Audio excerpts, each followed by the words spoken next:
2021 সালের 8 জুন রাতে বোট ক্লাবের চিত্রনায়িকা পরিমণির সঙ্গে বোট ক্লাবের নির্বাহী কমিটির সদস্যের মারামারির ঘটনায় পুরো বাংলাদেশে তোলপাড় সৃষ্টি হয়।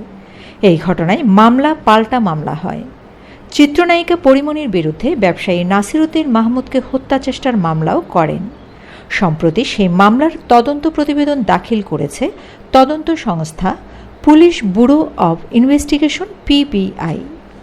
প্রতিবেদনে বলা হয়, ক্লাবে এসে পরিমণি ও তার সঙ্গে আসা costume designer Junaid Baghdadi Jimmy ওরফে জিম, ফাতেমাতুজ জান্নাত বনি 2 বোতল ব্লু লেবেলের মদ পান করে আরও 2 বোতল ওয়াইন পার্সেলে নেয়।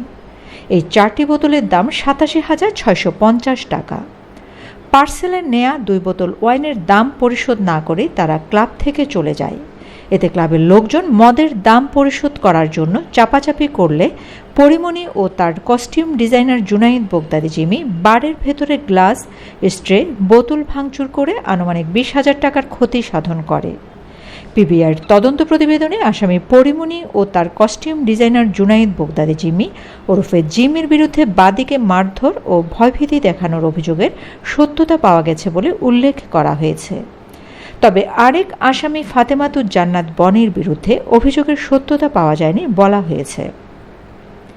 তদন্ত প্রতিবেদনে বলা হয়েছে, এই মামলার ঘটনায় চাক্ষুষ সাক্ষী তুহিন সিদ্দিকী অমির সঙ্গে জুনাইদ বোগদাদি জিমি ওরফে জিমের পূর্ব পরিচয়ের সুবাদে মাঝে মধ্যে মেসেঞ্জারে যোগাযোগ হতো এবং একে অপরের বাসায় যাতায়াত ছিল। 2021 সালের 8 জুন তুহিন সিদ্দিকী অমি রাত 9:30টার দিকে বনানী কিংস বেকারি শপে অবস্থানকালে পরিমণির কস্টিউম ডিজাইনার জিম তাকে মেসেঞ্জারে কল করে বনানীর বাসায় যেতে অনুরোধ করেন। বাসায় যাওয়ার পর অমির সঙ্গে পরিমণি এবং ফাতেমাতুজ জান্নাত বনিদের সাক্ষাৎ হয়। অমি সহ তারা 4 জন অমির কালো রঙের জিপ গাড়িতে করে রাত 12:22 ঢাকা বোট ক্লাবে আসেন। গাড়ির পেছনে পরিমণির সাদা রঙের খালি জিপ গাড়ি বোট ক্লাবে প্রবেশ করে।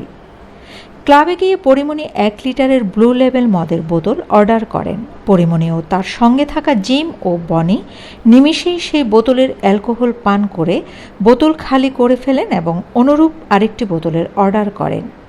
তারা ওই বোতলেরও আংশিক মদ পান করেন।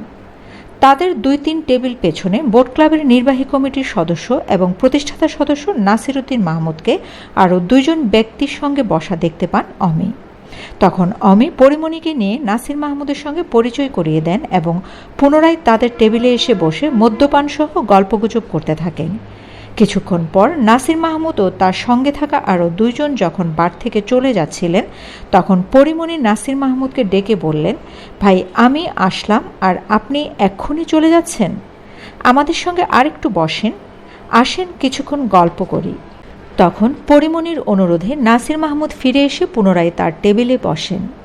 কিছুক্ষণ পর ড্রিঙ্কস শেষে পরিমণি ওয়েটারকে আরও 1 লিটারের 3টি ব্লু লেবেল মদের বোতল সহ 2 বোতল ওয়াইন পার্সেল দেওয়ার জন্য অর্ডার করেন।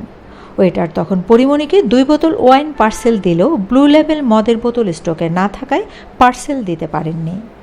তখন পরিমণি ডিসপ্লেতে থাকা একটি ব্লু লেবেল বোতল পার্সেল করে দিতে বললে ওয়েটার জানান বোতলটি বিক্রির জন্য নয় এবং ক্লাবের মেম্বার ছাড়া পার্সেল দেওয়া যাবে না।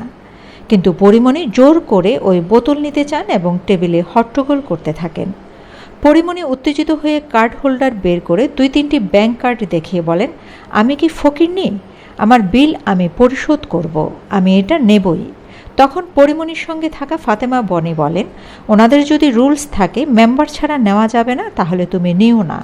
তখন পরিমণি বনিকে থাপ্পড় মেরে বলে, আমাকে দেখে কি মাতাল মনে হয়? পরিমণির সঙ্গে থাকা জিম তাকে শান্ত করতে গেলে তাকেও পরিমণি থাপ্পড় মারেন। এক পর্যায়ে পরিমণি খুবই উত্তেজিত হয়ে টেবিলের উপর থাকা গ্লাস, স্ট্রে, বোতল ফ্লোরে এদিক ওদিক ছুটতে থাকেন।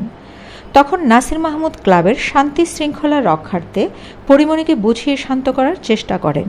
এতে পরিমণি আরও ক্ষেপে গিয়ে একটি স্ট্রে নিয়ে তার দিকে ছুঁড়ে মারেন, যা তার ডান কানের উপরে মাথায় লাগে।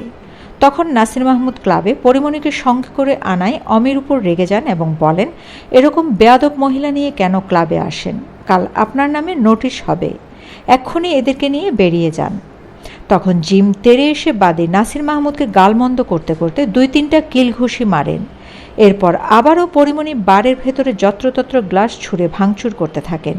একটি গ্লাস নাসির মাহমুদের বুকে লাগলে তিনি আঘাতপ্রাপ্ত হন। তখন নাসির মাহমুদ বোট ক্লাব ত্যাগ করে চলে যান। ক্লাব ত্যাগ করার মুহূর্তে পরিমণিকে ক্লাব ছেড়ে চলে যেতে বলার জন্য ক্লাবের নিচে কর্মরত সিকিউরিটি গার্ডকে নির্দেশ দিয়ে যান। নাসির মাহমুদ আহত অবস্থায় ওই রাতে 2:30টার দিকে উত্তরা ক্রিসেন্ট হাসপাতালে গিয়ে প্রাথমিক চিকিৎসা নেন। Shamima Chowdhury Shammi, BNA news 24।